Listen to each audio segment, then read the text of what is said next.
कहाँ से शुरू करूं कुछ समझ में नहीं आता। आपकी विदाई के जिक्र से हमारा दिल भर आता। आपकी जिंदा दिल्ली के किस्से इतने मशहूर हैं, आपके जिंदा दिल्ली के किस्से इतने मशहूर हैं कि सम्मान में हम सभी का है सर झुक जाता, है सर झुक जाता। परम आदरणीय आज की मुख्य अतिथि महोदया श्रीमती दिव्या ज्योति मैम, आदरणीय प्रधानाचार्य महोदय, सम्मान्य शिक्षकगण एवं मेरे प्रिय सहपाठियों, मैं हरिओम गुप्ता 11वीं मानविकी का छात्र आज आप सभी को हमारे अति प्रिय उप प्राचार्य महोदया जी के विदाई समारोह में हार्दिक हार्दिक स्वागत एवं वंदन करता हूं। सर्वप्रथम मैं उन सभी शिक्षकों का तहे दिल से धन्यवाद देना चाहूँगा जिन्होंने मुझे इस काबिल समझा और महोदया के विदाई समारोह में बोलने का सौभाग्य प्रदान किया। मित्रों, जैसा कि आप सभी को पता है कि हमारे विद्यालय के उप प्रधानाचार्य महोदया 31 अक्टूबर को सेवानिवृत्त होने जा रही हैं, जिसके कारणवश उन्हें न चाहते हुए भी हम सभी को एवं इस विद्यालय को छोड़कर जाना पड़ रहा है। दोस्तों, विदाई की बेला अत्यंत दुखनीय एवं भावुकता से भरी होती है। आज आप और हम सभी कहीं ना कहीं उसी विदाई की बेला में सम्मिलित हो चुके हैं कि क्या तारीफ करूं मैं मैम आपकी, अल्फाज भी कम पड़ जाएंगे। क्या तारीफ करूं मैं मैम आपकी, अल्फाज भी कम पड़ जाएंगे। अगर आपकी उपलब्धि को बताने लगा ना तो न जाने ऐसे कितने शाम ढल जाएंगे। इसलिए बस इतना ही कहूंगा कि ना हर समुद्र में मोती सदा मिलते हैं, ना हर मंजर में दीप सदा जलते हैं। ना हर समुद्र में मोती सदा मिलते हैं, ना हर मंजर में दीप सदा जलते हैं। पर जिनके खिलने से समस्त उपवन महक उठे ना, जिनके खिलने से समस्त उपवन महक उठे ना, ऐसे पुष्प उपवन में कम ही खिलते हैं, ऐसे पुष्प उपवन में कम ही खिलते हैं। महोदय, 28 फरवरी 2018 की वो शाम जिस दिन महोदया ने हमारे विद्यालय की इस पावन भूमि में अपने कदम रखे, उस दिन के पश्चात हमारे विद्यालय ने कामयाबी की वो सीढ़ी को चढ़ना आरंभ किया जिस पर चढ़ना हर विद्यालय के बस की बात नहीं है। इनके बदौलत हमने सिर्फ सपने ही नहीं देखे, अपितु उन सपनों को सहृदय पूर्ण करके भी दिखाया है। जैसा कि आप सभी को विदित ही है कि मुझे इस विद्यालय में आए हुए सिर्फ और सिर्फ 1 वर्ष ही हुए हैं। इसलिए कल जब मैं अपने दोस्तों से महोदय के बारे में जानने का प्रयत्न कर रहा था तो उनके जवाबों को सुनकर मैं स्तब्ध रह गया।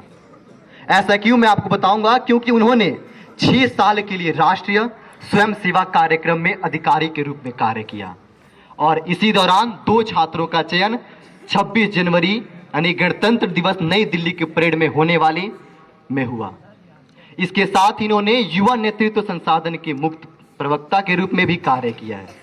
इनके द्वारा किए गए हर एक कार्य में इनका योगदान सराहनीय था, जिसके बदौलत 2017-18 में इनका चयन नवोदय विद्यालय राष्ट्रीय पुरस्कार के लिए भी हुआ।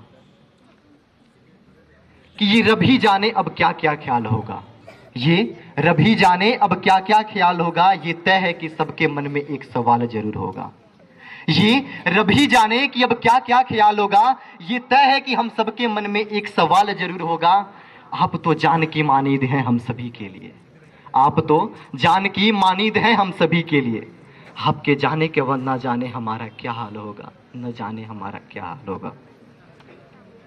इसके बाद मुझे एक वास्तविक घटना याद आ रही है जो मैं आप सभी के समक्ष कहना चाहूँगा।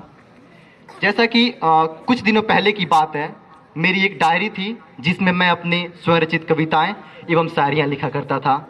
वो दुर्भाग्यवश किसी मेरे बहुत ही अच्छे दोस्त ने जला दिया। जब इसके बारे में महोदया को पता चला, जब ये डायरी मेरी जलाई गई थी उस समय मुझे ऐसा लग रहा था जैसे कि मेरे सारे सपने टूट गए हों। मैं हताश सा हो गया था क्योंकि 1 साल की मेहनत थी वो। जब इसके बारे में महोदय को पता चला, उस समय जिस प्रकार इन्होंने मार्गदर्शन किया, आज उसी की बदौलत कहीं ना कहीं मैं पुनः आपके सामने स्पीच को तैयार करके बोलने की हिम्मत जुटा पाया हूँ।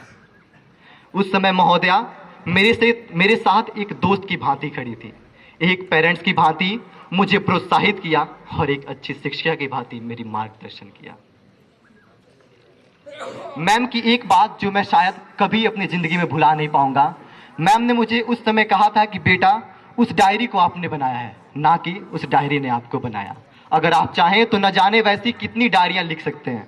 इसलिए हताश मत होइए और उस चीज को भुलाइए और जो आधी बची आपकी डायरी जली हुई है उसे हमेशा के लिए पूर्ण रूप से जला दीजिए और आगे बढ़िए। कि था आपका साथ तो बेहिचक चल पड़े, था आपका साथ तो बेहिचक चल पड़े, गिर भी पड़े ना तो सदैव थे आप खड़े। कि था आपका साथ तो बेहिचक चल पड़े, गिर भी पड़े ना तो साथ में साथ थे आप सदैव खड़े।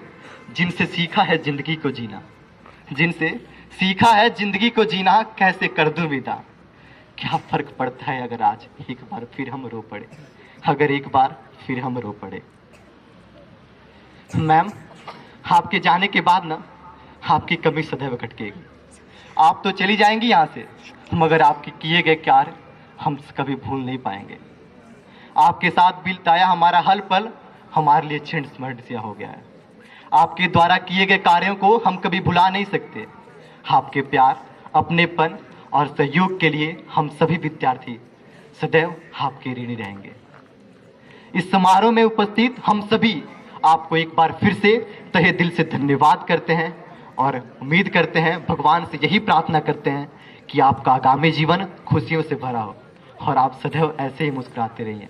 क्योंकि जब आप मुस्कुराती हैं ना तो हमें लगता है हाँ, जब मैम इतनी सारी परेशानियों के बीच उनसे लड़के हंस सकती हैं तो हम तो अभी बच्चे हैं, हम छोटी छोटी परेशानियों को लड़के क्यों नहीं मुस्कुरा सकते।